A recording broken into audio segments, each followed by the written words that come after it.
അങ്ങനെ നമ്മൾ വീണ്ടും ഈ റിക്ഷയിൽ കയറിയിട്ടുണ്ട്. ഇവിടെ 50 രൂപ. നമ്മൾ അവിടെ നിന്ന് ഇങ്ങോട്ടേക്ക് വന്നത് 100 രൂപയ്ക്കാണ്. ഇവിടെ നിന്ന് നമ്മൾ രാംകേപ്പടിയിൽ പോകുന്നത് 50 രൂപയ്ക്കാണ്. നമ്മൾ പ്രൈവറ്റായിട്ട് പോകുന്നതുകൊണ്ട് കേട്ടോ 50 രൂപ. ഒരു 3-4 പേരുണ്ടെങ്കിൽ നമ്മൾ 10 രൂപ കൊടുത്ത് അവിടെ കൊണ്ടുപോയി ഇറക്കും. പക്ഷെ രസമാണ് കേട്ടോ ഈ സാധനത്തിൽ പോകാൻ. നല്ല കാറ്റൊക്കെ കിട്ടും. നല്ല സൂര്യഭഗവാന്റെ ഒരു സ്റ്റാച്യു ഉണ്ട്. അപ്പുറത്തൊരു വലിയ വീണയുണ്ട് കേട്ടോ. പക്ഷേ ഇവിടെ ഫ്രീ ആയിട്ട് ഫുഡ് കൊടുക്കുന്നുണ്ട് എല്ലാവർക്കും. എന്താ സംഭവം എന്നൊന്നും അറിയില്ല. ചോറ്, ദാലുണ്ട്, ഇഡലി ഉണ്ട്. ഇഡലി പിന്നെന്തോ ഒരു സ്വീറ്റ് കേക്ക് പോലത്തെ ഒരു സാധനം. അവിടെ വലിയ വീണയുണ്ട്. വാ, എന്ത് വലിയ വീണയാന്നൊക്കെ. നല്ല ഭംഗിയുണ്ട് കാണാൻ. പക്ഷെ വീണയുടെ അറ്റത്ത് എന്താ ഡ്രാഗൺ ആണോ? പക്ഷേ ശരിക്കും വീണയുടെ അറ്റത്ത് ഡ്രാഗൺ ആണോ? ഈ സൂര്യവംശമാണെന്ന് പറയുന്നുണ്ടല്ലോ, അതിൻ്റെ ആണെന്ന് തോന്നുന്നു. എല്ലാം നമ്മളെ ഒരുപാട് സ്ഥലത്ത് കണ്ടിരുന്നു. സൂര്യസ്തംഭം ഉണ്ട് എല്ലായിടത്തും.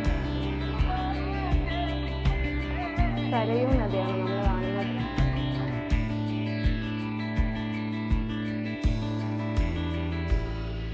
ഇവിടെ നിങ്ങൾക്ക് ബാക്ക്ഗ്രൗണ്ടിൽ കാണാൻ പറ്റുന്നുണ്ടാവും. സരയൂ ആരതിക്ക് വേണ്ടിയിട്ടുള്ള പ്രിപ്പറേഷൻസ് ആണ്. ഇവിടെ റെഡി ആയിട്ടുണ്ട്. 7:30 അങ്ങനെയാണ് സ്റ്റാർട്ട് ചെയ്യുമെന്ന് പറഞ്ഞത്. ആൾക്കാർ വന്ന് വെയിറ്റ് ചെയ്യുന്നു.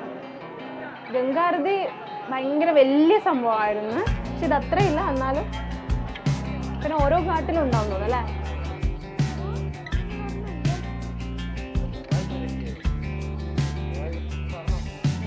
ഫുള്ള് ജയ് ശ്രീറാം എന്ന് എഴുതിയതിലാണ് എല്ലാ ഡ്രോയിങ്ങും ചെയ്തേക്കുന്നത്.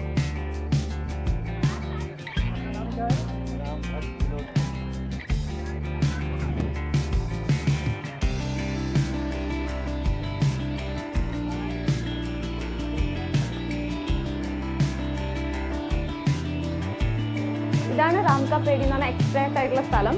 ഇവിടെ ഇങ്ങനെ വെള്ളം ഒഴുകി വരുന്ന കേട്ടോ. വെള്ളം ഒഴുകുണ്ട്. ഇങ്ങനെ ഇവിടുന്ന് ഒഴുകി വരുന്നുണ്ട് പുതിയ വെള്ളം. ആൾക്കാർ മൊത്തം കുളിച്ചുകൊണ്ടിരിക്കുകയാണ്. ഞങ്ങൾക്ക് അത്രയും ധൈര്യം ഇല്ലാത്തതുകൊണ്ട് ഞങ്ങൾ കുളിക്കുന്നില്ല.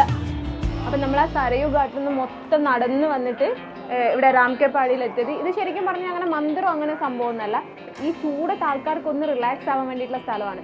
ആ സരയൂ റിവറിൽ നിന്ന് തന്നെയുള്ള വെള്ളമാണ് അവർ ഡൈവേർട്ട് ചെയ്ത് ഇങ്ങോട്ടേക്ക് വിടുന്നത്. അതിൻ്റെ അത് റീസൈക്കിൾ ആയിക്കൊണ്ടേ ഇരിക്കുന്നുണ്ട്. ഇവിടെ ലേസർ ഷോ ഉണ്ടെന്നാണ് തോന്നുന്നത്. ഇവിടെ അതിൻ്റെ മെഷീൻസ് ഒക്കെ വെച്ചിട്ടുണ്ട്. അപ്പോൾ ഞങ്ങൾ ഇത്രയാണ് ഇന്നത്തെ പ്ലാന്. ഇനി പറ്റുവാണെങ്കിൽ സരയൂ ആരതി കാണണം എന്നുണ്ട്. പിന്നെ ഞങ്ങൾ തിരിച്ച് റൂമിലോട്ട് പോകും.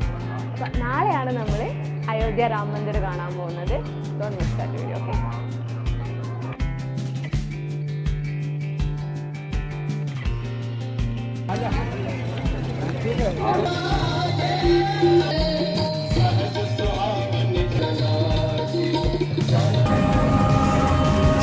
ൊന്നും പറഞ്ഞാൽ പോരാ.